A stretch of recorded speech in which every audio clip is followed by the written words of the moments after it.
안녕하세요. 사연 왔어요 톡톡입니다.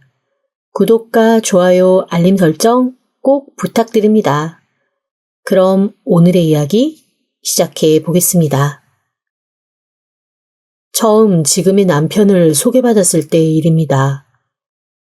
주선자가 저한테 머뭇머뭇하면서 했던 첫마디가 너무 인상 깊어서 저는 지금껏 그 말을 잊지 못합니다. 저기 혹시 먼저 연락을 좀 하면 좋을 것 같긴 한데, 그러니까 유씨에 전화를 먼저 좀 해줄 수 있을까? 네? 전화를요? 제가 먼저 하는 건 상관이 없긴 한데, 유씨가 뭐예요? 그게 오후 5시부터 7시 사이래. 아, 나도 이런 말 하는 내가 이상해 보일 건 아는데, 여튼 그때 전화 달래. 혹시 무속인이에요? 아니야. 그런 거 아니야. 그냥 그 집에 징크스가 좀 많은가 봐. 아니 뭐 그런데 막 뭐랄까 몸 생각 안 하고 그냥 덥석덥석 이것저것 하는 사람들보단 낫지 않아? 만사 조심하는 그런 사람이라고 그냥 긍정적으로 생각해. 네.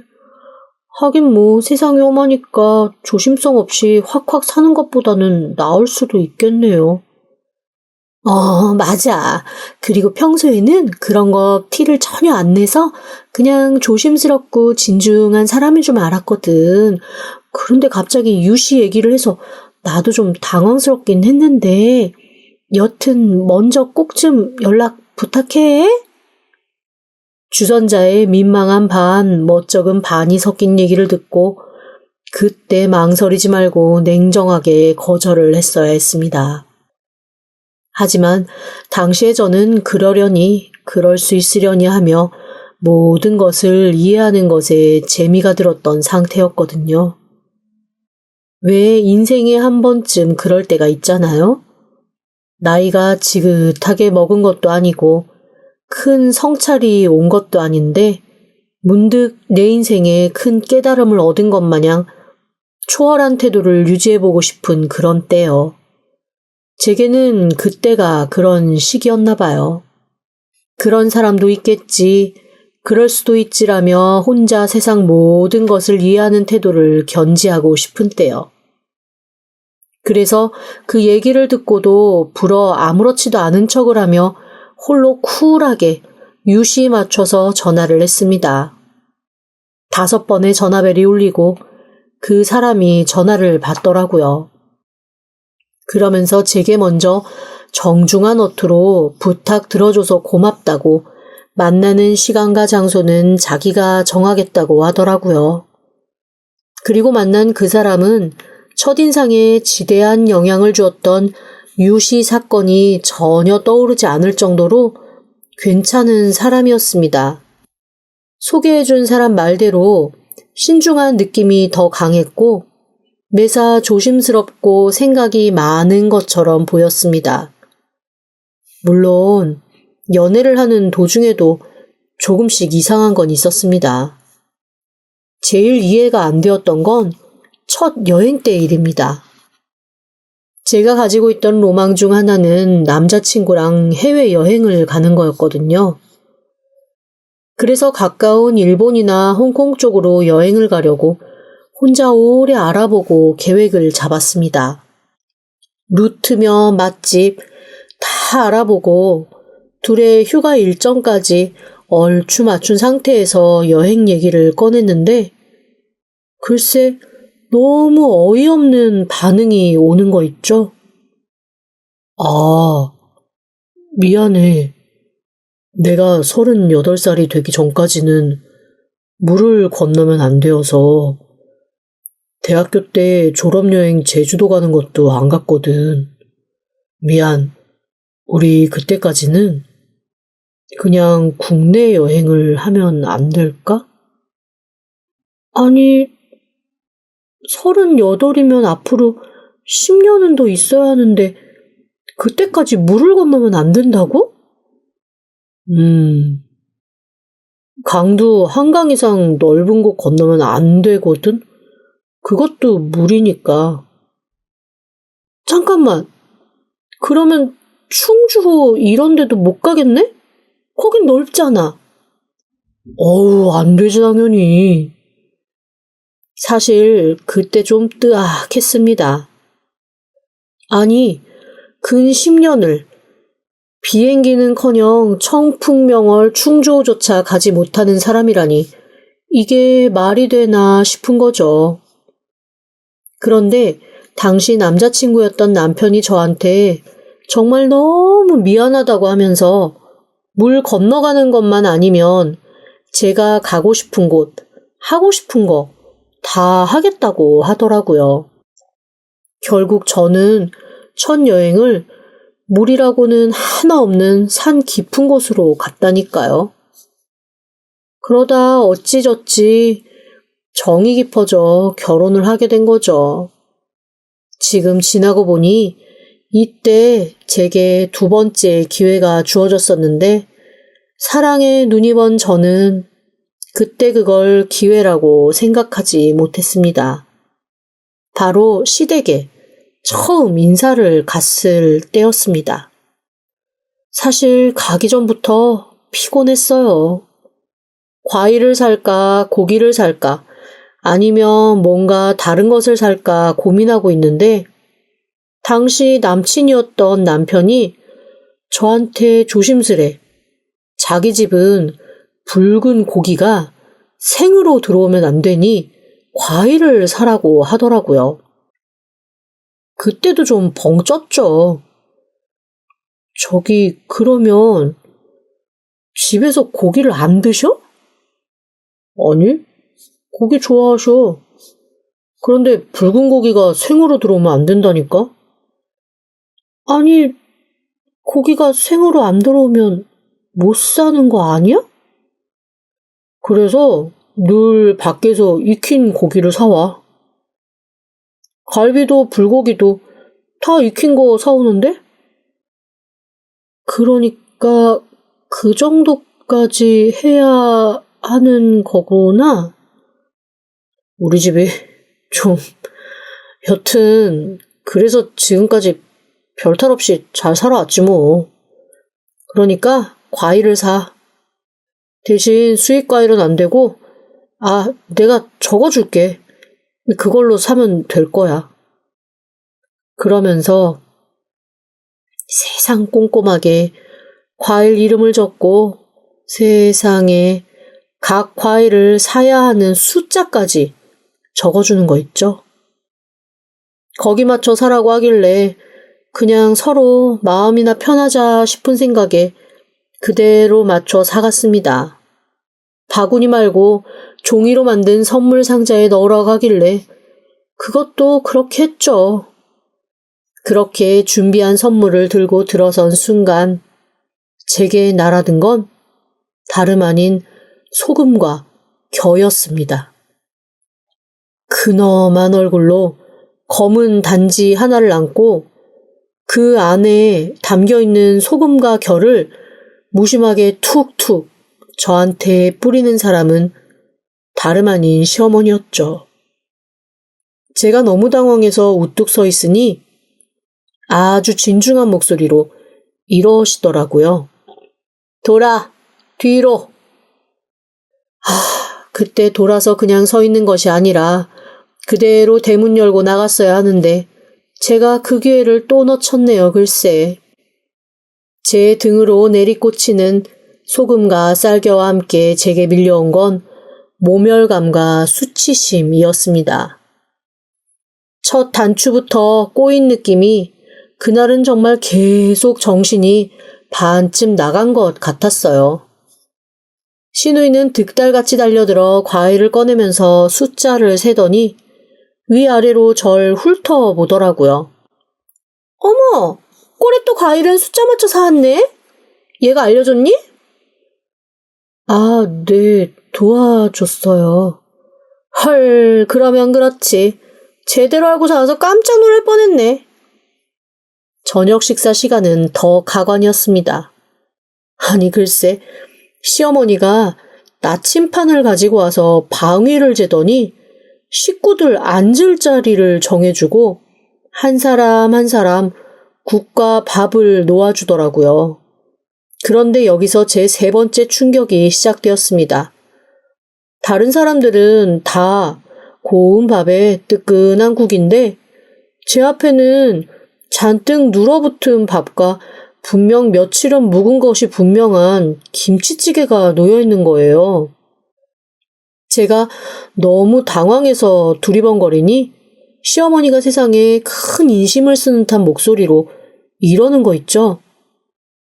아니, 네가 이 집이랑 기운이 섞이려면 첫 밥은 누른 밥에 묵은 음식을 먹어야 한다고 하지 않니?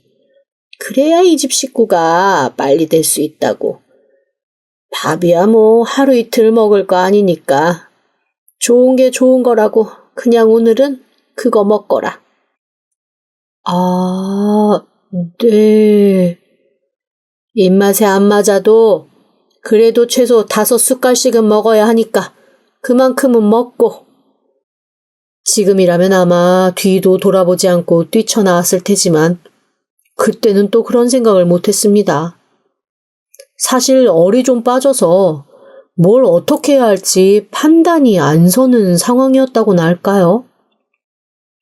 그래서 그날 애꿎은 남편만 한 번씩 노려보고 그 맛없고 딱딱한 누른밥과 군내 풀풀 나는 김치찌개를 간신히 5숟갈씩 입에 넣고 씹어 삼켰습니다. 남편은 내내 제 눈치를 보고 시댁 식구들은 저한테 그런 행동을 하는 걸 너무 당연하게 여기더라고요. 식사 후에도 시어머니는 제게 아무렇지도 않게 설거지를 시키시며 이렇게 말했습니다. 네 손으로 우리 살림에 물이 닿아야 한다. 그러니까 일단 네가 먹은 그릇부터 닦고 다음에 작은 그릇에서 큰 그릇 순으로 닦아. 아, 첫 설거지는 뜨거운 물은 안 된다. 찬물로 3번씩 헹구고 그 다음에도 다양한 터부는 이어졌습니다. 과일은 먹으면 안 되고 커피 대신 숭늉을 마셔야 하더라고요. 그렇게 시댁에 소금 맞고 들어온 지 3시간. 저는 제대로 된 밥도 못 먹고 마치 종살이하러 온 사람처럼 밥 차리고 설거지하고 과일 대신 식은 숭늉 한 컵 마시고 이제 그만 집에 가라는 소리를 들었습니다. 뭐랄까 3시간짜리 무시급 노동을 와서 일만 직사게 하고 가는 느낌이었죠. 굳은 얼굴로 제가 쫓겨나듯 신발을 신으니 그나마 눈치 챙긴 남편이 저를 쫓아 나오려고 하더라고요. 그런데 글쎄 그걸 신우이가 얼른 말리는 거 있죠? 지금 술시가 넘었는데 어디를 가려고 그래? 이번 주는 술시에 밖에 있으면 안 된다고 엄마가 그랬잖아. 아니, 그래도 어떻게 그냥... 얘 말이 맞다. 살이 끼어 구름 위에서도 자빠져 다친다는데 이 저녁에 어딜 가니? 혼자서 잘 갈 수 있지? 아, 네.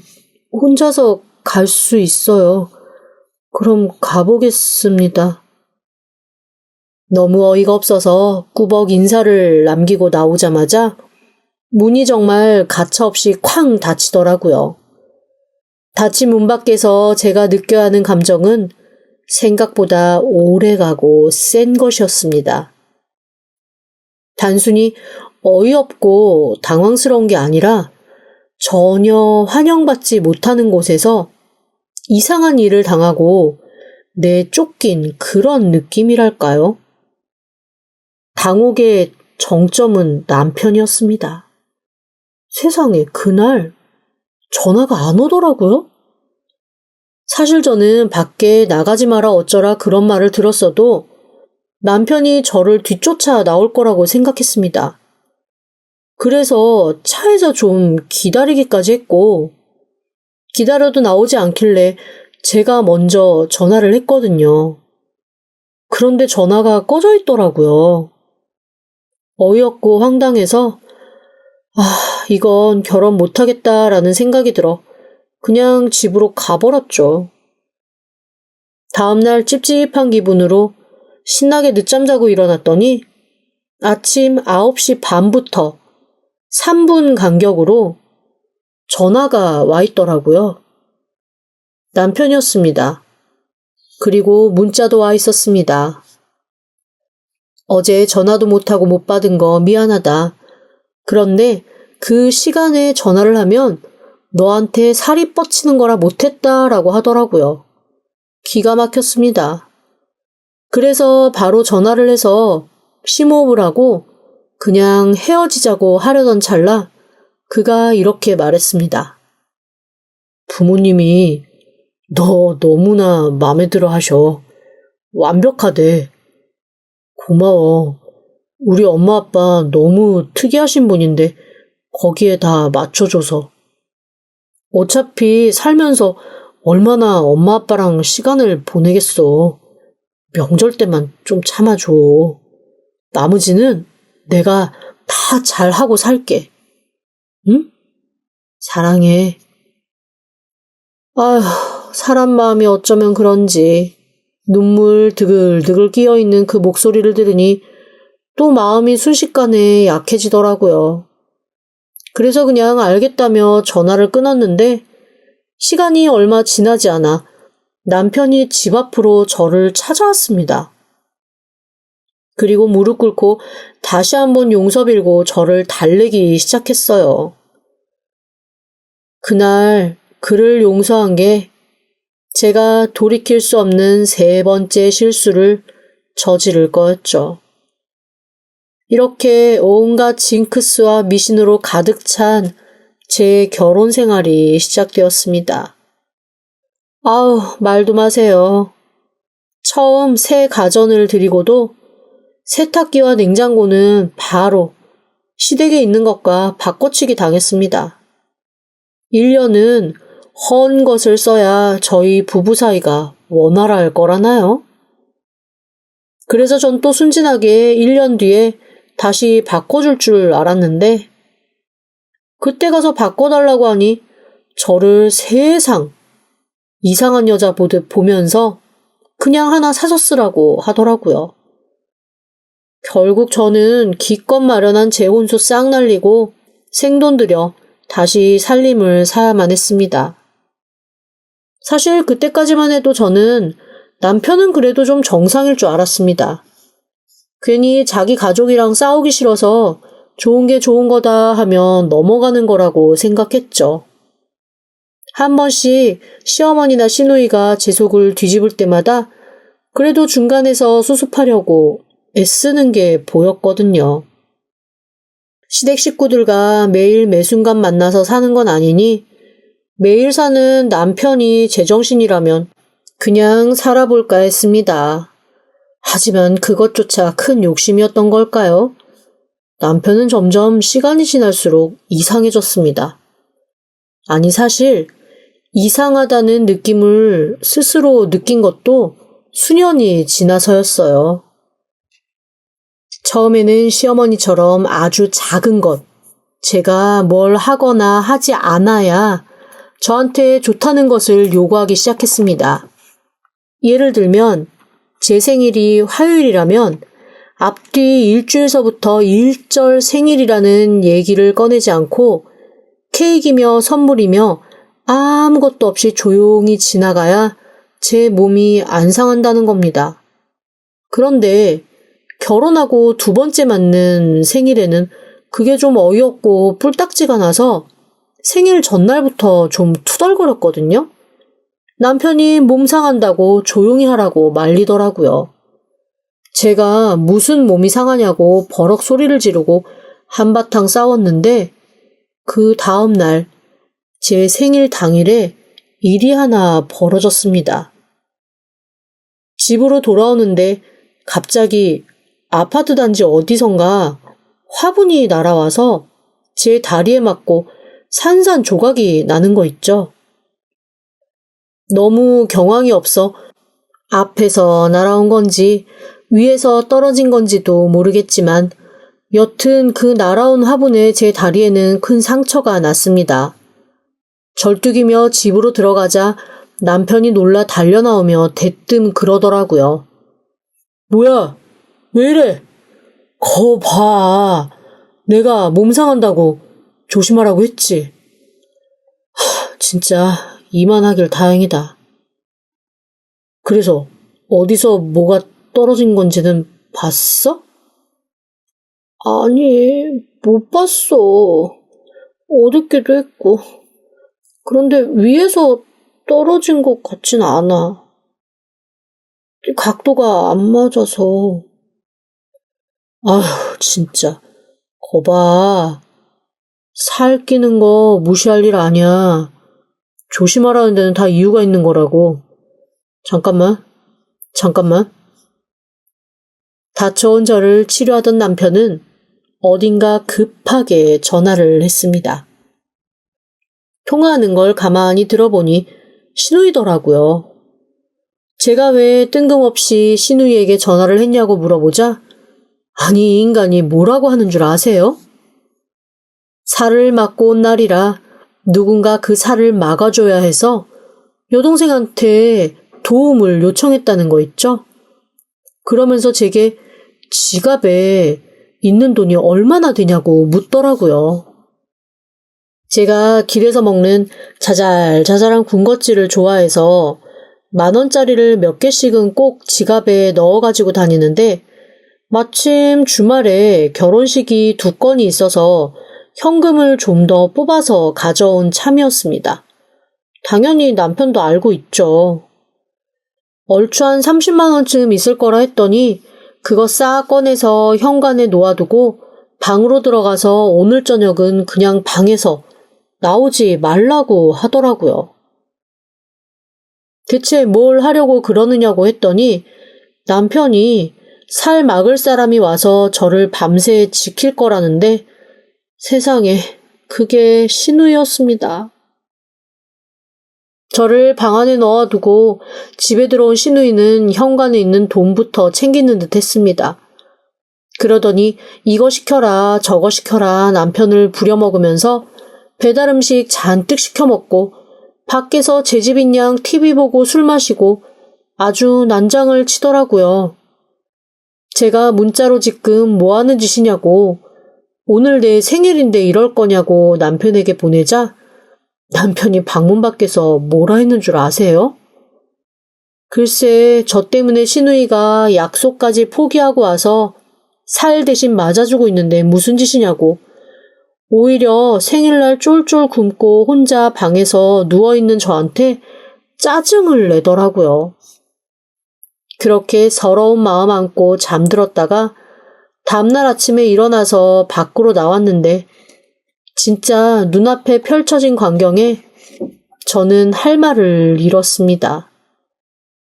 남편이랑 신우이가 각각 바닥과 소파 위에 널브러져 술에 취해 잠들어 있는 거 있죠? 세상 꼴 보기 싫어서 치우지도 않고 나와버렸습니다. 이후에도 비슷한 일들이 몇 번 있었어요. 제가 뭔가 남편이나 시댁 말을 듣지 않고 제 생각대로 행동을 하면 정말 꼭 안 좋은 일이 생겼습니다. 저도 모르게 점점 이런저런 징크스를 믿게 되고 제가 힘들거나 불편한 일이 발생해도 그게 징크스에 관련된 거면 저도 모르게 참게 되었습니다. 솔직히 제가 그런 걸 깨달을 새도 없이 신압으로 그렇게 된 거죠. 소스라치게 내가 어느새 이런 사람이 되었구나 라는 걸 느낀 건 첫 아이를 스트레스로 유산하고 누워있는 제게 찾아온 친구의 말을 들은 후였습니다. 저를 위로하는 친구에게 제가 이렇게 말했거든요. 제대로 된 합방일에 생긴 아이가 아니라 명기운이 약했을 거야. 정해진 날이 아니어서. 야, 내가 진짜 참다 이번에는 말해야겠다. 너 이상한 거 알아? 아니, 요즘 세상에 누가 그런 걸 믿니? 조선시대, 고려시대 때도 너만큼은 안 믿었겠다.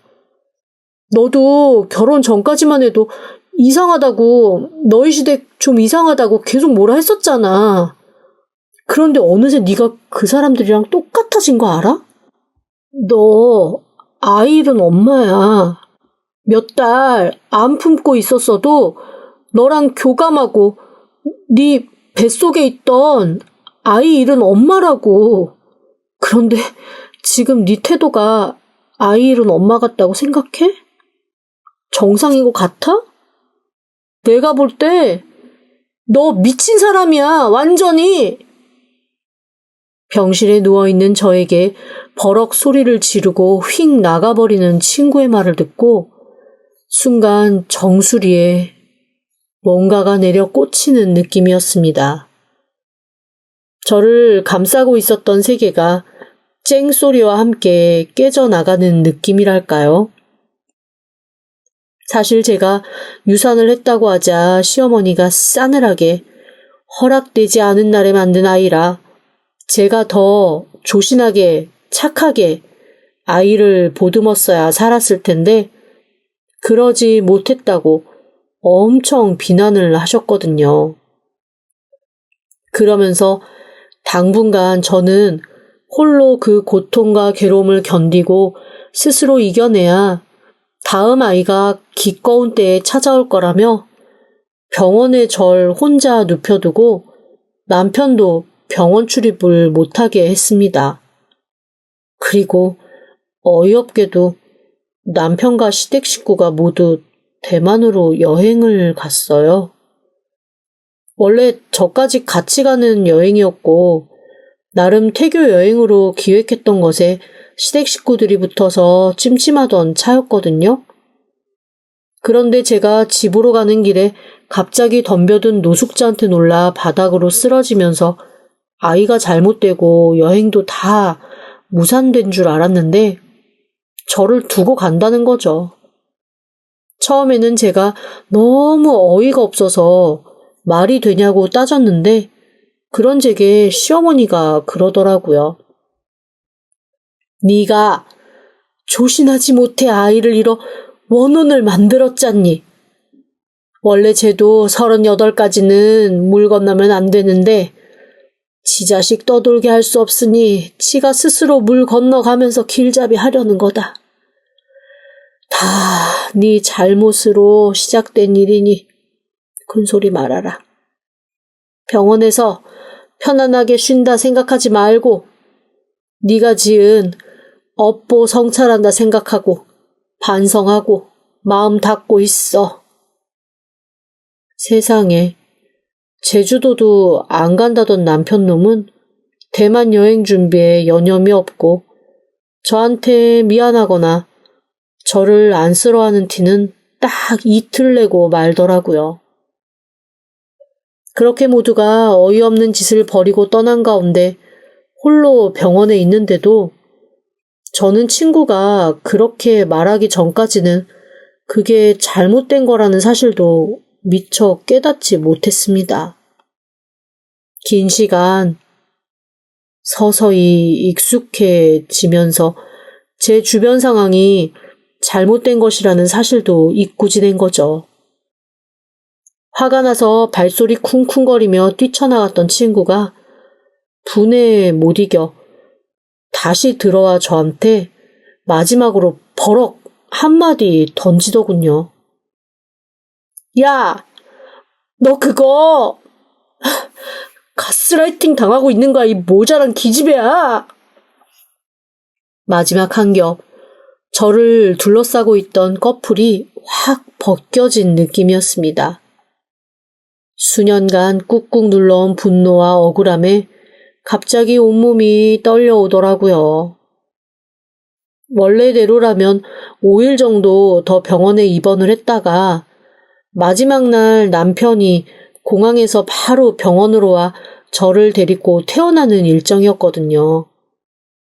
그것도 여행에서 돌아와 쉬지도 못하고 저 데리러 오는 거라고 얼마나 생색을 냈는지. 저는 또 멍청하게도 그게 미안해서 몸둘 바를 몰랐었고요. 번개 맞고 사람이 달라진 것처럼 완전히 달라진 겁니다. 저는 바로 팔뚝에 꽂혀있던 바늘을 잡아 빼고 퇴원 절차를 밟았습니다. 그리고 바로 집으로 가서 한 번도 해보지 않은 것, 바로 남편 짐을 뒤지기 시작했어요. 그 하루가 저에게는 천일과도 같았습니다. 남편의 민낯이 아주 속속들이 숨어 있더라고요. 이 사람 저를 얼마나 만만하게 봤는지 굳이 숨기려고도 하지 않고 대놓고 자기 불륜 자료며 저한테 거짓말을 했던 증거들을 다 보관하고 있었습니다. 먼저 일주일에 한 번 저 힘드니까 혼자 시댁 가서 저녁 먹고 오는 날이 있거든요. 매주 금요일입니다. 다음 날이 토요일이니 한 달에 한 번 정도는 자고 그 다음 날 오기도 했죠. 그때마다 사실 저는 남편이 저를 생각해서 시댁 쪽의 잔소리나 참견을 막아주는 거라고 고마워했습니다. 물론 그때 남편에게 전화를 하거나 시댁에서 오는 전화를 받으면 안 된다는 규칙은 있었어요. 뭐 이유야 뻔하죠. 남편이 시댁의 기운을 맡고 있는데 제가 전화 같은 거 걸고 받아서 그 흐름을 방해하면 안 된다는 거였습니다. 그런데 이 인간이 금요일마다 내연녀를 만나고 있었습니다. 더 충격적인 건 이 내연녀의 정체였습니다. 문자와 사진을 보고 처음에는 제 눈을 의심했습니다. 왜냐하면 남편과 바람을 피우고 있는 여자가 제게 남편을 소개해줬던 그 옛날의 주선자였거든요.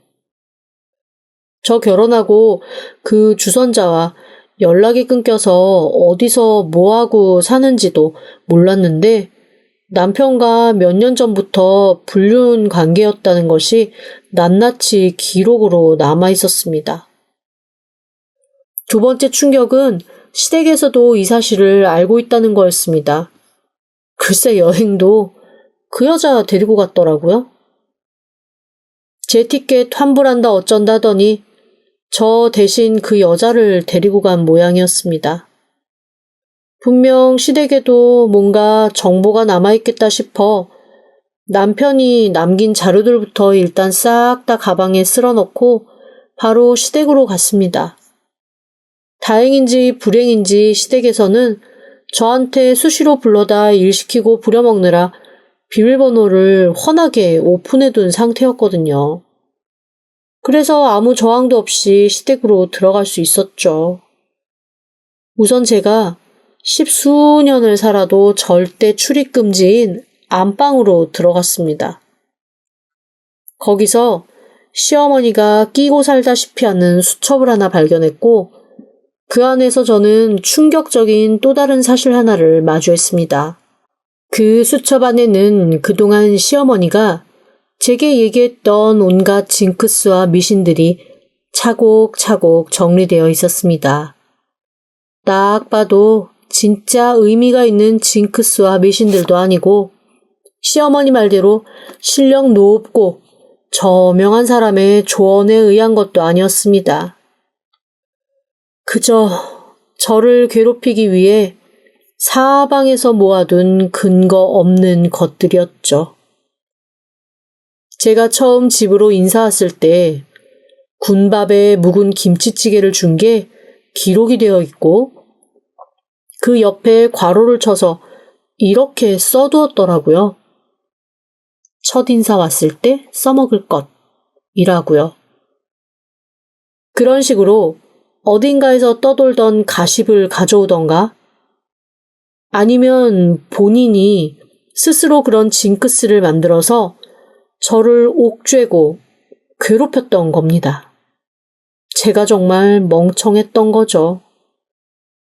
하지만 각성을 한 이상 지금처럼 당하지만은 않을 거라는 결심을 하고 또 했습니다.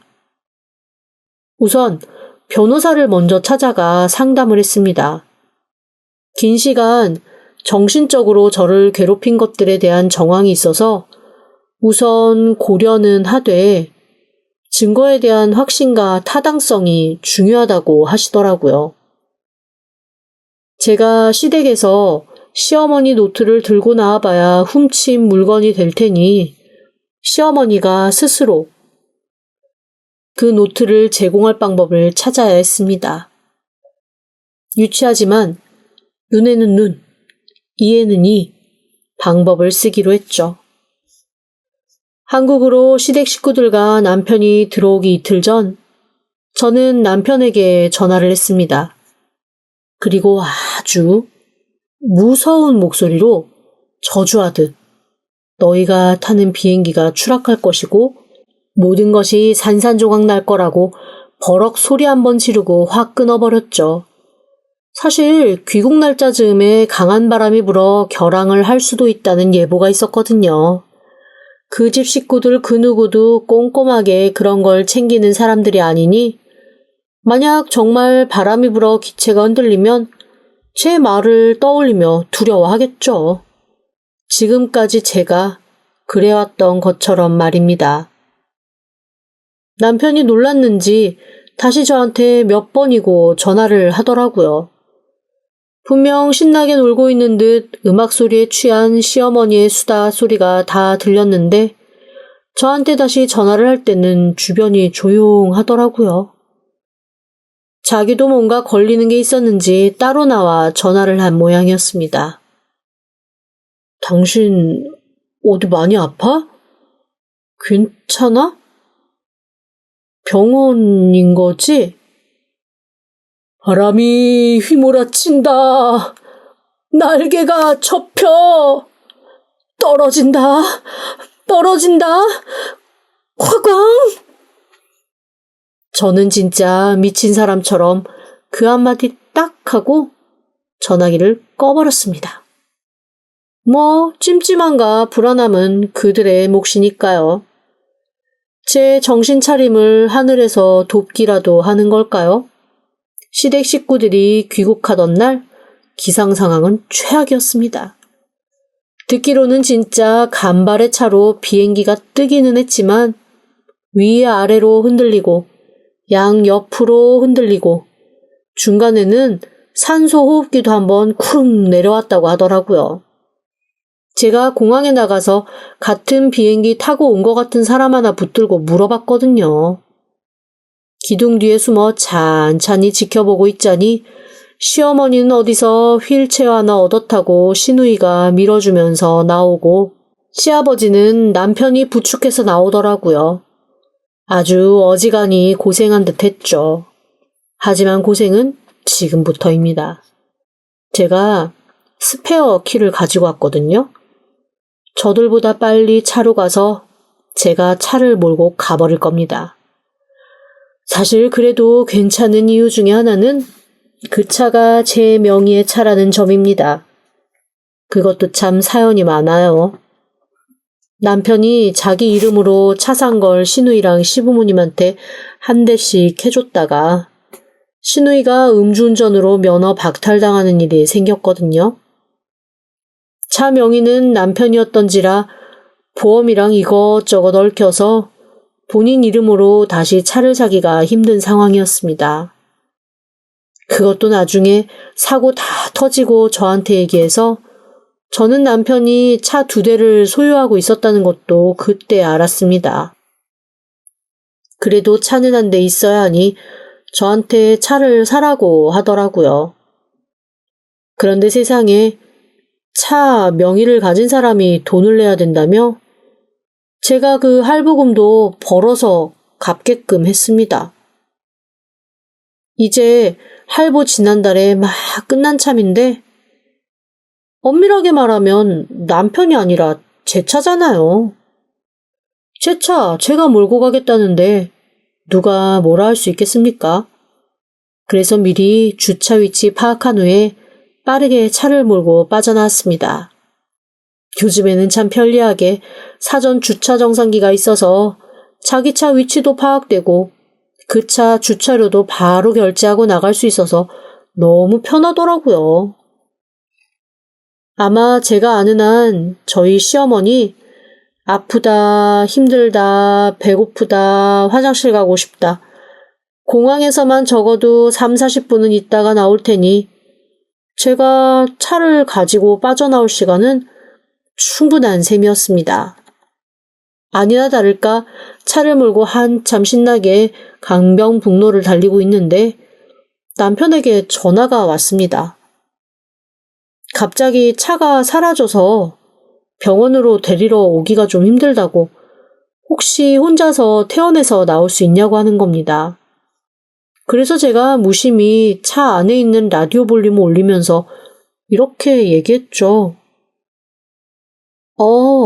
안 그래도 내가 오늘 어디 갈 데가 있어서 퇴원해가지고 공항에서 차 가지고 볼일 보러 가는 길이야.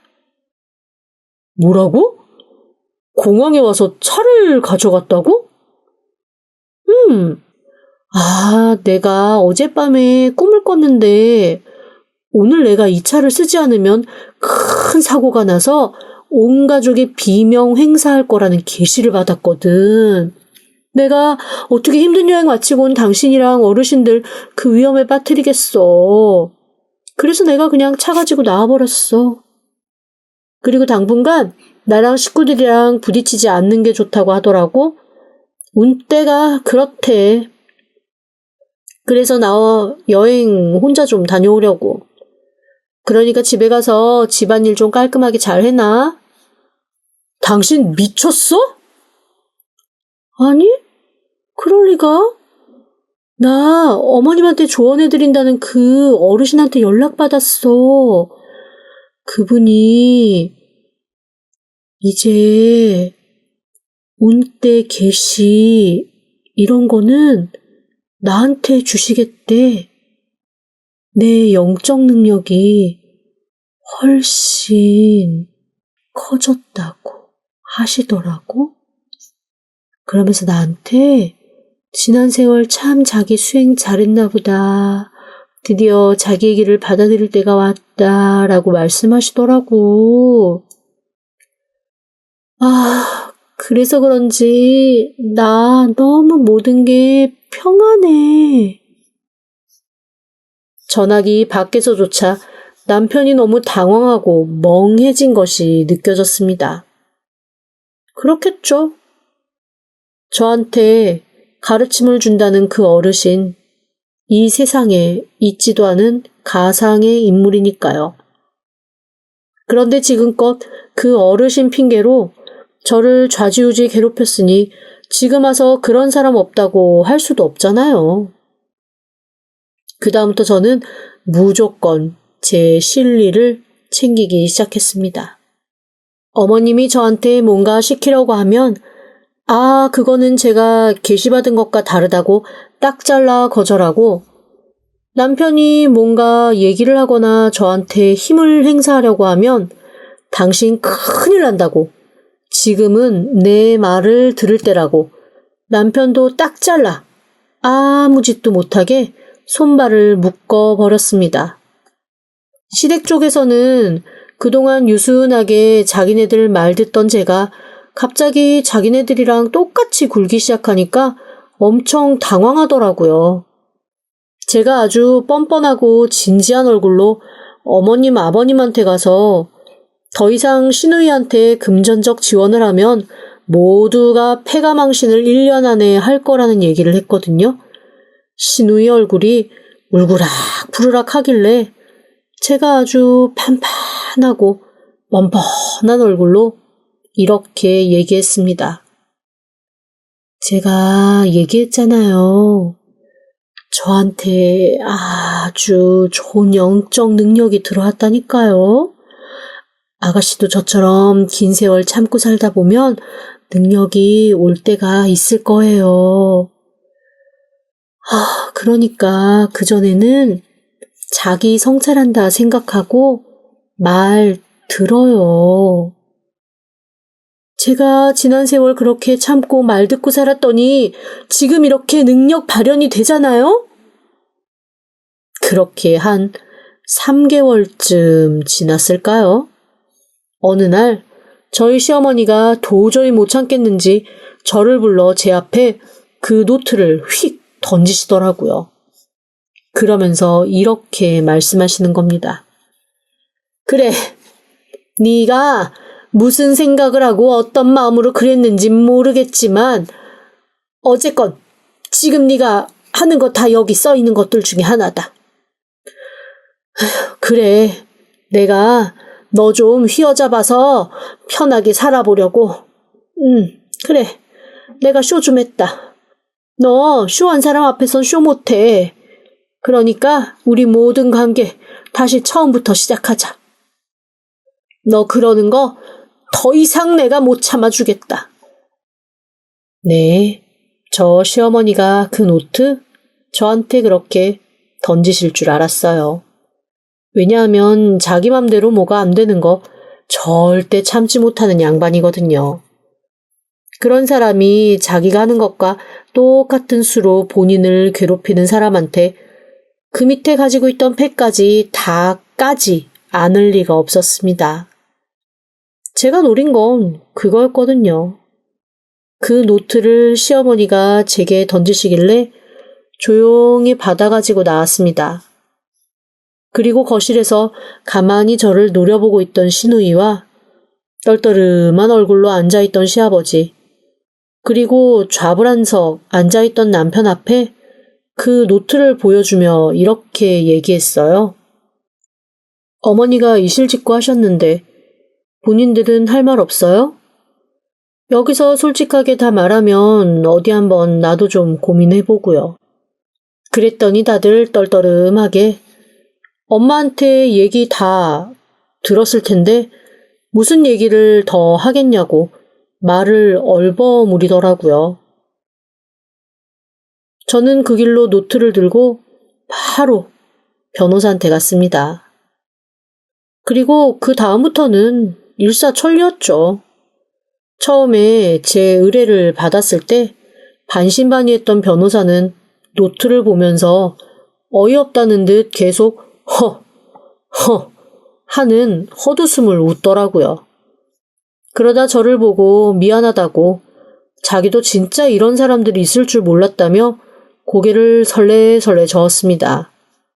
저는 모은 자료뿐 아니라 그동안 남편이 제게서 가져간 돈의 내역, 재산 현황 등을 다 긁어모은 자료를 기반으로 이혼 소송을 진행했습니다.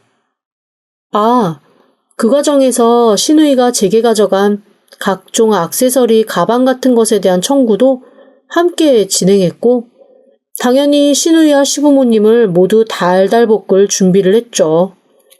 당연히 남편의 내연녀에게는 혼인 파탄 사유를 물어 고소를 진행했고 제 주변에서 가장 입이 가볍고 말 빠르게 옮기는 사람 하나 붙들고 대성통곡하며 사정을 다 털어놓았습니다. 그 주선자였던 내연녀 소문이 주변에 퍼지는데 반나절이 안 걸리더라고요. 역시 입소문의 무서움은 대단했습니다. 사내 못 사내 중내 어쩌네 난리를 부리더니 자기가 저지른 잘못이 너무 뻔하니까 그때서야 합의를 하자는 둥 용서해달라는 둥 다가오더라고요. 그러거나 말거나 저는 이제 더 이상 그 누구에게도 질 생각이 없거든요. 이혼도 소송도 배상도 아주 끝까지 가볼 참입니다. 10수년간 꾹꾹 눌러왔던 전투력이 아주 끝까지 올랐으니까요. 한번 다 덤벼보라고 해요. 싹 다 박살내줄 겁니다. 반드시요. 지금까지 들어주셔서 감사합니다. 구독과 좋아요, 알림 설정은 사연 왔어요 톡톡에게 큰 힘이 됩니다. 지금 바로 구독 부탁드립니다. 그럼 다음 사연으로 또 찾아오겠습니다. 감사합니다. 안녕하세요. 사연 왔어요 톡톡입니다.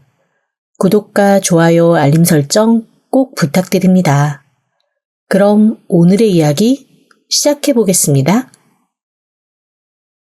매년 오르는 전셋값도 괜찮았습니다. 돈을 벌기는 벌었으니까요. 2년에 한 번 혹은 4년에 한 번 이사를 다니는 것도 아무렇지 않았습니다. 이참에 대청소 한번 싹 하고 새로운 환경에서 살아보는 거 아무렇지도 않다, 두근거리는 일이다 생각했거든요. 그런데 나이가 들고 아픈 곳이 자꾸 생겨 일이 끊기고 그나마 꾀꼬리 짬짬 모아두었던 돈도 야금야금 사라지니 점점 불안함이 몰려오더군요. 거기에 쿡 오른 전셋값에 도저히 버틸 수가 없었습니다. 결국 옮겨 다니기는 했지만 늘 거기에서 거기로 이사 다녔던 정든 동네를 뒤로하고 뚝 떨어진 곳으로 이사를 할 수밖에 없었지요. 긍정적으로 생각을 해보려고 해도 자꾸 치고 들어오는 우울함이나 좌절감은 어떻게 스스로 할 수 있는 것이 아니더라고요. 특히 그동안 눌러왔던 제 인생에 대한 전반적인 후회는 저를 너무나 힘들게 했습니다. 남들처럼 가정을 이룬 것도 아니고 남편과 아이들에게 의지할 수 있는 것도 아니니까요. 일찍 부모 잃고 혼자 잡초처럼 살아오면서 그래도 나름 열심히 산다고 했는데 이렇게 돈 때문에 쫓기듯 이사를 가야 하다 보니 별 생각이 다 들더라고요. 그래도 어쩌겠습니까? 또 사정에 맞춰 사는 게 인생이니 살아봐야죠. 애써 마음을 다스리며 여기저기 다니며 살 곳을 찾던 중 제가 생각지도 못한 곳에서 매물을 만났습니다. 대체 왜 이 금액이지? 싶을 정도로 싼 금액에 나온 집이 있었거든요. 그것도 제가 간신히 전세 보증금만 되어도 좋겠다고 생각한 돈으로 매매까지 할 수 있는 금액이었습니다. 주변 시세의 절반도 안 되는 가격이었던 거죠. 너무 놀라 부동산 사장님에게 이 집은 뭔데 이렇게 싸냐고 물었습니다. 그러자 부동산 사장님이 머뭇거리면서 대답을 망설이시더라고요. 아니, 같은 금액에 이 정도 위치에 단독주택인데 이렇게 싼 거면 다들 이걸 사지 왜 다른 데서 전세 살겠어요? 그게 사정이 좀 있어요. 하지만 만약 여기를 사실 거면 아마 집주인이 더 깎아주거나 하다못해 내부 공사 비용이라도 좀 주실 겁니다. 아니, 왜요? 일단 가서 집이나 한번 보세요. 그러면 제가 자꾸 질문을 하자 부동산 사장은 설명도 귀찮다는 듯 집을 보자며 일어났습니다. 그런데 희한하게 집 보러 가자면서 부동산 사장님이 챙겨든 건 두툼한 장화와 장갑이었습니다. 그것도 아주 추운 겨울에 높은 산에서나 쓸 것처럼 생긴 두텁고 견고한 것이었죠. 아니, 사장님, 이 집이 산에 있어요? 아까 분명 슈퍼 사거리에서 조금만 들어가면 된다고. 그러니까 가보시면 압니다. 한숨을 푹 쉬며 부동산 사장님이 저를 데리고 간 집은 제가 평생 이런 곳에서 살아볼 수나 있을까 싶을 정도로 마음에 드는 외관을 가지고 있었습니다. 마당까지 합쳐서 전체 40평이 좀 안 되어 보이는 집이었는데 아주 아담한 단층집에 옥상에 꽤 넓은 공간이 있어서 하늘 보기에도 너무나 좋겠더라고요. 대체 이런 집이 왜 그렇게 싸게 나왔는지 도저히 이해가 되지 않는 상황이었습니다. 부동산 사장님은 흘낏 저를 한번 보고는 집에 대문을 열고 들어가더라고요. 대문을 딱히 잠가놓지도 않은 걸 보니 오랫동안 방치되어 있는 집이었던 듯 했습니다. 그리고 집에 들어가자마자 저는 왜 부동산 사장님이 장화에 장갑까지 잔뜩 채비를 했는지 알 수 있었습니다. 아주 작은 정글 그리고 동물원이 따로 없더라고요. 온 세상에 살고 있는 고양이란 고양이는 다 그 집 마당에 모여 있는 것 같았습니다. 사람이 들어가자 낯선 사람 등장에 깜짝 놀란 고양이들이 시끄러운 소리를 내며 이리 뛰고 저리 뛰고 정신없이 달아나는데 한눈에 봐도 좋기 100마리는 넘어 보였습니다. 제가 너무 황당한 얼굴로 멍하게 서 있자 부동산 사장님이 한숨을 푹 쉬면서 그제야 이런 얘기를 털어놓으시더라고요. 사실 이 집이 원래 살던 분이 있었어요. 그런데 이 옆에 사는 할머니가 온 동네 고양이며 강아지 집으로 데리고 와서 밥을 먹이는데 이 고양이들은 영역동물이라 자기네들끼리 엄청나게 시끄럽게 싸우고 난리를 치거든요. 그러다가 점점 이 집 마당에까지 와서 세력을 넓히니 이 집주인들이 할머니랑 싸우고 싸우다가 결국 집을 다른 데로 이사를 간 거예요. 그런데 들어오는 사람마다 고양이 때문에 힘들어하다가 이사를 가버리니 이 집주인으로서는 이 집이 애물단지인 거죠.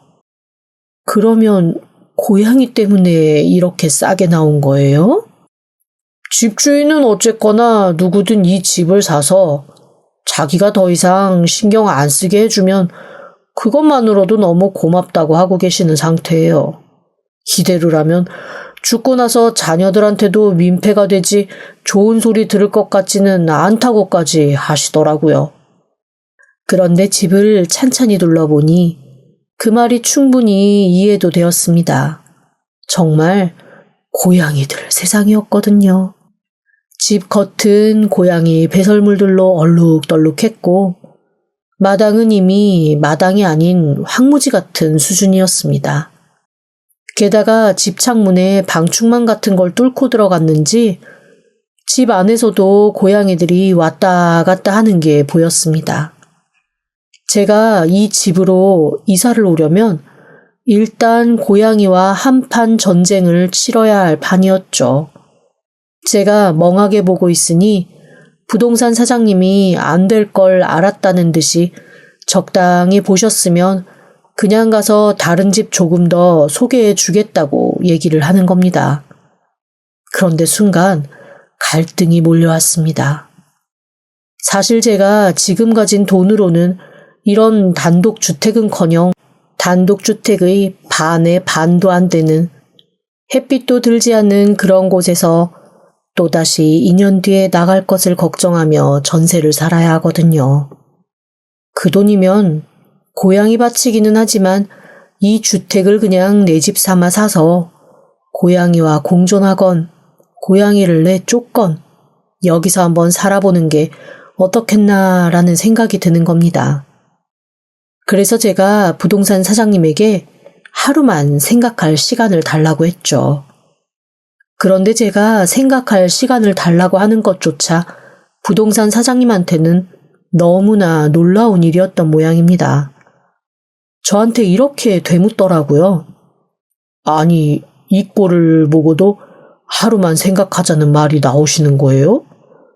참, 용감하신 건지 특이하신 건지 어쨌건 저는 이것만 팔리면 아주 오랜 수건이 사라지는 거라 속 시원할 것 같기는 합니다만 나중에 왜 이런 집을 나한테 팔았냐고 원망하시게 없습니다. 그 정도로 이 집이 부동산 사장님한테도 골칫덩이긴 했던 모양이에요. 저한테 절대로 자기를 원망하지 않을 거면 집주인을 연결시켜 주겠다고 하더라고요. 다음 날까지 고민을 해보고 다시 연락을 하겠다고 했죠. 그리고 하루 동안 정말 진지하게 고민을 해봤습니다. 이런 생각이 들었어요.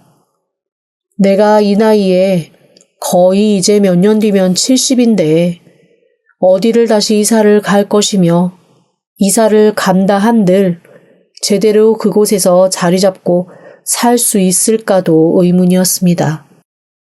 어차피 떠돌아다닐 거 앞으로 남은 삶, 그냥 고양이랑 함께 살아볼까 하는 생각이 든 거죠. 그리고 집만 새로 좀 잘 공사를 하면 집 안까지는 고양이들이 들어오지 않을 테니 바깥마당에서 노는 것 정도야 어떻게 참을 수 있지 않을까라는 생각도 들었습니다. 다음날 바로 부동산 사장님에게 연락을 해서 그 집 제가 사겠다고 했습니다. 그리고 어디서 그런 뻔뻔함이 흘러나왔는지 싸게 해주신 건 감사한데 더 깎지는 않을 테니 집 수리는 좀 해줄 수 있냐고 집주인에게 물어봐 달라고 했죠. 왜냐하면 전날 본바로는 집안에 있는 살림들이 고양이 때문에 엉망진창이 돼서 사람이 살 수 있는 상황은 아닌 것 같았거든요. 부동산 사장이 제 얘기를 듣고 깜짝 놀라더니 어딘가로 전화를 했습니다. 그리고 30분도 채 되지 않아 집주인이 도장을 들고 허겁지겁 부동산으로 뛰어왔습니다. 정말 어지간히 급했던 모양이었습니다. 집주인은 저보다 한 3살 정도 많은 여자였습니다. 저한테 정말 그 집에서 살 수 있겠냐고 나중에 자기네한테 물러달라, 계약 파기해달라, 딴소리 하는 거 아니냐고 진짜 10번도 더 묻고 확인을 하더라고요. 저는 그럴 일 없다. 그냥 내가 죽이 되던 밥이 되든 이 집에서 살아보겠다라고 대답을 했죠.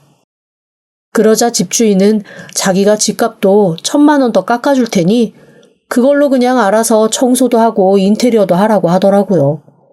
자기는 그냥 하루라도 빨리 이 집에서 손을 떼고 팔고 싶다고 하는 겁니다. 뭐 집에 도배 장판 정도 하고 싱크대 그리고 화장실 정도 수리하면 1,000만 원이면 충분히 할 수 있을 것 같아 그러겠노라 했죠. 제가 흔쾌히 그러겠다고 하자 집주인이 글쎄 이렇게 얘기하더라고요. 그냥 이사 비용도 제가 내드릴게요. 빨리 수리하셔서 빨리 이사 들어오세요. 그리고 계약은 그냥 오늘 마무리 짓죠. 네? 아이고, 아니 그래도 계약금, 중도금, 잔금 순서로는 해야 하지 않을까요? 아유, 계약금 필요 없어요. 그냥 계약서만 쓰시고 반드시 계약 파기하지 않겠다는 그 조건만 넣어주세요. 계약 파기 안 하시면 이사 들어오시는 날 돈 주셔도 상관없습니다. 대신 계약 파기하시면 2배, 아니 3배로 물어내겠다고 약속만 좀 해주세요. 듣도 보도 못한 부동산 계약 조건이었습니다. 돈도 나중에 줘도 된다, 깎아주겠다, 이사비용 주겠다. 드라마에서나 본 것처럼 온갖 파격적인 조건 다 걸면서 계약 파기만은 안 된다라는 조건이라니요. 이게 과연 내가 맞는 짓을 하는 건가 살짝 의구심도 들었지만 지금 제 입장으로서는 고양이가 아니라 귀신이 나오는 집이라고 해도 마다할 처지는 되지 않았거든요. 일단 그러겠노라 대답하고 계약서를 썼습니다. 그렇게 저는 하루아침에 무주택자에서 유주택자가 된 거죠. 하지만 이사를 결정하고 나서도 모든 게 수월한 것만은 아니었습니다. 일단 공사하는 사람들이 집에 들어와 보더니 추가 요금을 요청하기 시작했어요. 이 고양이들 다 쫓아내고 마당 정리하고 안에 인테리어 하면서 오물 씻어내려면 자기네들이 제시했던 금액으로는 어림 반푼어치도 없다는 거죠. 결국 집주인까지 나서서 몇백 더 보태준 후에야 집의 인테리어는 모두 끝났습니다. 인테리어라고 해봐야 그동안 고양이들이 켜켜이 쌓아놓았던 오줌똥을 싹 긁어내고 도배장판 새로 하고 싱크대랑 화장실 변기 정도 바꾼 게 전부였지만 그것만으로도 딱 한눈에 봤을 때는 새 집처럼 보이긴 하더라고요. 마당도 싹 다 정리하고 풀이 자라지 못하게 시멘트로 싹 깨끗하게 덮어버렸습니다. 고양이들이 바글바글 하던 흔적을 지우고 나니 이쯤 되면 살만하겠다 싶었어요. 그리고 대망의 이삿날, 얼마 되지 않는 초라한 짐을 집에다 싹 집어넣고 집 매매 비용을 모두 집주인에게 치렀습니다. 집주인은 저한테 돈을 받고는 정말 감개무량한 얼굴로 뒤도 돌아보지 않고 사라지더라고요. 저한테 무슨 일이 있어도 연락 안 했으면 좋겠다는 희한한 말을 한마디 남긴 채 말이죠. 그렇게 제 집에서의 첫날 밤이 시작되었습니다. 그리고 그날 저는 한숨도 자지 못했습니다. 설레거나 두근거리거나 행복해서가 아니었어요. 정말 끝도 없이 울어대는 고양이들 때문이었죠. 고양이 한두 마리 정도가 우는 거는 애교로 들어줄 수 있었지만 정말 수십 마리, 근 100마리에 가까운 고양이들이 제 집을 에워싸고 야옹야옹 울어대는데 이건 마치 고양이들의 단체 항의를 받는 느낌이었습니다. 한마디로 너 누군데 우리 영역에 들어와서 그러고 있는 거냐? 당장 나가라. 제가 비록 고양이의 언어는 모르지만 그 말을 하는 게 분명한 것 같은 야옹거림이었어요. 너무나 시끄럽고 머리가 깨질 것처럼 아팠습니다. 그리고 고양이들은 서서히 저희 집 벽에 오줌을 갈기면서 자기의 영역 표시를 하기 시작했습니다. 하루에도 몇 번씩 물로 그 오줌을 씻어내는 게 제 일이었어요.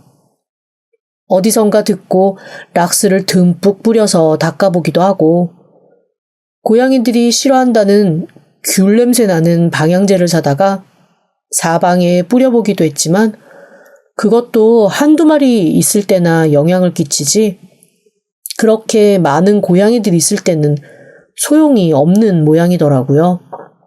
그렇게 며칠을 버티다 저도 결국 옆집 할머니 집을 찾게 되었습니다. 왜냐하면 부동산 사장님이 저한테 그러셨거든요. 그 할머니가 자기네 집 마당에서 키우는 고양이들이 그렇게 옆집으로 넘어와 영역 표시를 하고 집을 망가뜨리는 거라고 말이죠. 그래서 할머니에게 고양이를 조금 더 간수해 주십사, 부탁이라도 해보자라는 마음에 할머니를 찾았는데 옆집 대문이 열리는 순간 저는 이래서 집을 싸게 내놓고 도망치듯 가셨구나 라는 걸 확연히 알 수 있었습니다. 마당 빼곡하게 거의 100개에 육박하는 박스들이 켜켜이 놓여 있었고 그 안에 고양이들이 두세 마리씩 들어가 또아리를 틀고 있더라고요. 온 지구상에 있는 고양이를 종류별로 하나씩 데려다가 갖다 놓은 것 같은 신기한 광경이었습니다. 대문을 열어준 할머니는 적대감이 가득한 얼굴로 저를 위아래로 훑어보기 시작하셨습니다. 너도 내 고양이들을 없애라고 내 고양이들에 대한 불평 불만을 하러 왔냐? 라는 대사가 얼굴 가득 뻔히 보이는 표정이었습니다. 저보다 10살, 20살 정도 많아 보이는 아주 늙은 어르신이었어요. 안녕하세요. 얼마 전에 옆집 이사 왔는데요. 알아. 할머니는 제가 말을 채 끝내기도 전에 싸늘하게 제 말을 툭 끊어버리셨습니다. 다름이 아니라 고양이들이 자꾸만 저희 집으로 넘어와서 알아! 할머니는 그 이후로도 제가 계속 무언가 얘기를 하면 고개를 외로 꼬고 안다는 대답만 계속 던지시더라고요. 한마디로 네가 말하는 게 뭔지는 알지만 나는 그걸 해결해줄 능력도 의지도 없다라는 게 확연하게 드러나는 말투였습니다. 더 이상 말을 하는 게 소용이 없겠다 싶은 생각이 들더라고요. 그래서 조용히 집으로 돌아와 곰곰 고민을 하기 시작했습니다. 그리고 부동산 사장님께 전화를 걸었죠. 제 전화번호가 뜬 걸 보더니 부동산 사장님은 제가 왜 전화를 했는지 알 것 같다는 목소리로 한숨을 푹 쉬면서 이렇게 먼저 전화를 받으시더라고요. 제가 해드릴 수 있는 일은 없을 것 같긴 한데 일단 말씀하시죠. 일단 자기가 할 수 있는 게 아무것도 없다는 밑밥을 딱 깔고 말씀을 시작하시길래 제가 얼른 이렇게 얘기했습니다. 제가 뭔가 해달라고 전화한 건 아니에요. 다만 제 옆집 할머니에 대한 정보가 좀 필요해서요. 그러자 사장님이 좀 의아하다는 듯이 이렇게 다시 물으셨습니다. 할머니 정보가 필요하다고요? 그건 제가 예상치 못한 질문인데요. 그분이 이 동네 터줏대감 같으신 분이죠. 아마 태어나면서부터 동네를 한 번도 떠나신 적이 없는 걸로 알고 있는데, 그러면 자녀분이나 친척, 가족은 없으신가요? 제 질문에 사장님은 한숨을 푹 쉬면서 이렇게 말씀하셨습니다. 또 그게 그 할머니도 참 안쓰러운 분이기는 해요. 그러니까 뭐라고 해야 되나.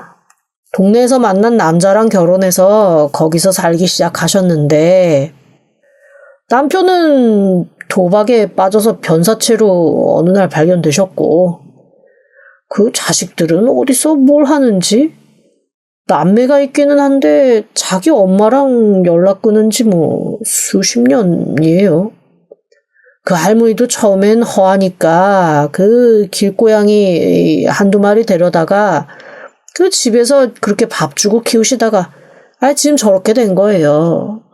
어르신이 자기는 밥을 굶어도 고양이들 사료는 사서 먹이시는 걸 보면 참 안쓰럽다가도 그것 때문에 온 동네가 지금 고양이 천지가 돼서 다들 너무 힘들어하는 거 보면 야속하기도 하고 하여간 그런 상황입니다.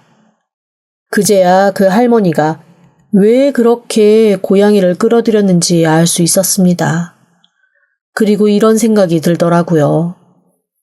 허나 많은 고양이들이 거기 있다 보니 서로 영역을 나누지 못해서 저희 집으로 와서 우러제끼는 게 아닌가 싶은 생각이요. 그리고 하다못해 할머니네 집에 밥이라도 넉넉하면 고양이들이 밥 찾아서 여기저기로 떠돌지는 않겠구나라는 생각도 들었습니다. 내가 이게 미친 짓이지 싶으면서도 부동산 전화를 끊고 나서는 생각에 생각을 거듭하다가 아주 큰 포대 고양이 사료를 하나 샀습니다. 쌀 가마니만큼이나 크더라고요. 그거를 리어카를 빌려서 싣고 할머니 집 대문을 다시 두드렸죠. 역시나 잔뜩 적대감 가득한 얼굴로 나오신 할머니가 제가 들고 서 있는 고양이 사료 포대를 보더니 눈이 화등잔만하게 커지면서 저를 빤히 바라보시더라고요. 이삿떡을 돌려야 되는 게 맞는데 이삿떡보다는 이걸 더 반가워하실 것 같아서요. 고양이들이 워낙 많아서 사료값도 만만치 않으실 것 같아서 일단은 좀 보탬 드시라고 가져왔어요. 그렇게 얘기하면서 쌀 가마니만큼 큰 포대를 할머니 집 앞으로 밀어놔 주는데 할머니는 너무 놀라신 듯 저를 보면서 한마디도 못 하시더라고요. 고맙다는 말을 기대한 건 아니었지만 이렇게까지 아무 말도 안 하시니 오히려 민망한 건 저였습니다. 살짝 어색한 웃음을 지으며 할머니 집에서 나왔죠. 할머니 집에서 나와 저희 집으로 들어가려는데 앞집에 살고 있는 또 다른 노인 하나가 저를 손짓해서 불렀습니다. 그리고는 저한테 몹시 원망스러운 목소리로 이렇게 얘기하시더라고요. 아니, 고양이 밥을 사주면 어떡해요? 안 그래도 고양이가 바글바글한데 고양이가 더 바글거리게 생겼네. 아유, 진짜 쥐약이라도 섞어서 뿌려야지 원. 제가 고양이 사료를 사서 전해주는 걸 보고 그게 불만이셨던 모양입니다. 일단 어쩌겠어요. 저보다 훨씬 더 오래 그 할머니와 고양이들 때문에 고생하신 분들이니 뭐라고 그걸 반박할 수는 없잖아요. 일단 죄송하다고 하고 이렇게 얘기했습니다. 저 집에 밥이라도 넉넉하면 밖으로 나와서 쓰레기 봉투를 찢거나 뒤지지는 않을 것 같아서요. 저 집에 밥이 없으니까 배고파서 애들이 나와서 저지레 하는 게 아닌가 싶은 생각이 들어서 말이죠. 제 말에 일리가 있다고 생각했는지 할머니는 더 이상 뭐라고 하진 않으셨지만 딱히 호응도 안 하시더라고요. 그러면서 저놈의 고양이 싹 없애야 한다고 좋은 생각 있으면 얘기 좀 해달라고 하시는데 제가 무슨 힘이 있어서 고양이를 없애겠습니까? 그것도 한 생명이고 어쨌거나 살아있는 생물인데 제가 무슨 권리로 그 아이들을 없애고 말고를 할 수가 있겠어요. 다만 함께 살아갈 수 있는 방법을 찾아보는 게 가장 지혜롭겠다라는 생각이 들어서 제 나름대로는 그 마음으로 먹이를 갖다 드린 거였거든요. 그날 이후로도 고양이들의 시끄러운 밤은 계속되었습니다. 그런데 어느 날 문득 이런 생각이 드는 거예요. 첫날 왔을 때보다 울어제끼는 고양이가 한결 줄어든 것 같다는 생각이요. 이게 내가 익숙해져서 그런 건가? 아니면 정말로 그런 건가? 문득 궁금한 생각이 들어 하루날은 잠을 자지 않고 가만히 거실에 앉아 있어 봤습니다. 그런데 정말로 떼거지로 울어대던 고양이들이 거의 울지 않고 몇몇 고양이만 제 집 밖을 왔다 갔다 하는 것만 느껴지더라고요. 이게 대체 무슨 일인가 싶었죠. 살펴보니 저희 집과 옆집 사이에 나 있던 작은 구멍들이 싹 다 막혀 있었습니다. 옆집 할머니가 막으신 듯 했어요. 그동안은 이쪽 집에서 막아도 옆집 할머니가 다시 뚫어놓고 해서 많이 싸우셨다고 들었거든요. 이후로도 한두 번 할머니와 마주할 일이 있었는데 그때마다 할머니는 정겹지는 않았지만 고양이들이 저희 집으로 오지 않게 뭔가 애쓰시는 느낌은 있었습니다. 그렇게 또 몇 달이 지났을 때의 일입니다. 이제는 고양이도 견딜 만큼만 오고 살만하다 싶은 생각마저 들 때였는데 요 며칠 할머니 인기척이 전혀 느껴지지 않더라고요. 문득 할머니에게 무슨 일이 생긴 건 아닌가 하는 걱정도 들었습니다. 그래도 한두 번씩 옆집에서 우당탕 쿵탕 소리라도 났고 그걸로 할머니 생사를 확인은 했는데 도통 할머니의 소리가 나지 않았거든요. 다음 날 가만히 집 대문을 두들겼습니다. 아무런 인기척이 없었어요. 대문을 두들기고 또 두들기고 아무리 두들겨봐도 전혀 인기척은 느껴지지 않았습니다. 문득 불안한 생각이 들어서 내가 이게 맞는 짓인가 아닌가 싶으면서도 경찰에 신고를 했습니다. 그리고 그날 충격적이게도 저는 할머니가 돌아가신 지 며칠 지났다는 얘기를 듣게 되었습니다. 제 신고를 받고 온 경찰이 계속 문을 두들기고 집안을 살피다가 거실 바닥에 쓰러져 있는 할머니를 창문 밖으로 발견하고 들어가서 확인했거든요. 할머니 주변에는 고양이들이 가득 있었고 마치 할머니를 지키듯 낯선 사람이 들어오자 하악질을 하며 덤벼들었다 하더라고요. 그렇게 할머니는 혼자, 아니 고양이들 사이에서 돌아가셨습니다. 처음에는 동네 사람들이 할머니의 죽음에 별로 놀라지도 않고 다들 그다지 당황하는 기색도 없었거든요.